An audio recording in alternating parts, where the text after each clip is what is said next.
The kite that never flew. I grew up in a quiet village by the river Ganga where the evenings smelled of salt and laughter. Every summer vacation, the children would gather in the open field, flying kites that danced and swirled in the sky like colorful birds. I loved watching them. The reds, the yellows, the blues, tiny specks of joy fluttering against the setting sun. I wish I had a kite I could fly too. I thought wishfully whenever I spotted one in the sky. I never had a kite of my own.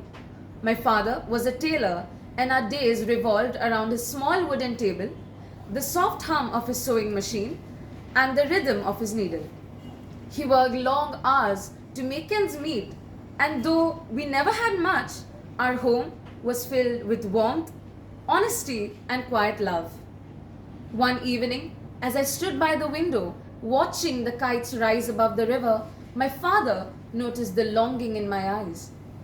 He didn't say anything then, but the next night, after dinner, I saw him working silently at his table, not stitching shirts this time, but folding pieces of old newspaper. His hands moved gently, shaping something with the patience only love can bring. Pa, it's getting late. You should go to sleep. What are you making anyways? I inquired. My father simply pushed his glasses further up his nose, working with precision under the flickering, weak light of the bulb above him. By morning, I saw what he had made. It was a kite, a simple one made from scraps of paper, slender bamboo sticks, and his sewing thread. The corners weren't perfect, the tail was uneven, but to me, it was the most beautiful kite in the world. I named it Asha, hope. That Sunday, I ran to the field with my friends, clutching the kite tightly. The sky was full of color and laughter, Asha's monochrome shades standing out starkly from the other kites. I waited for the wind to rise, then let go. The kite fluttered and trembled before falling.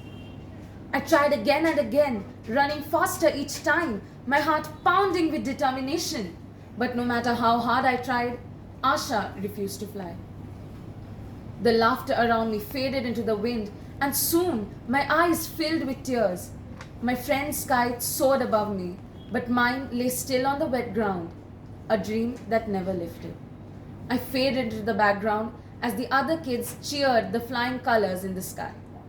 When I reached home, sulking, my father looked at me quietly. Without a word, he took the torn kite from my hands. After a moment, he smiled, a small, knowing smile, and said, "Don't be sad, my child.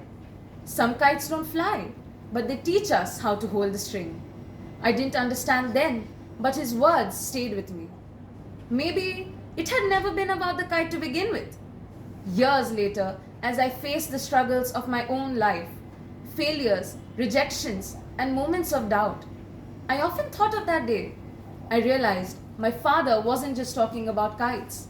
He was teaching me about life, about patience, resilience, and faith. Today, when I see a kite rise into the sky, I smile.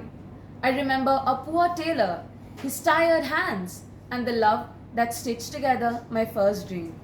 Years ago, Asha may have never taken flight, but the kite that never flew lifted me higher than I could have ever imagined.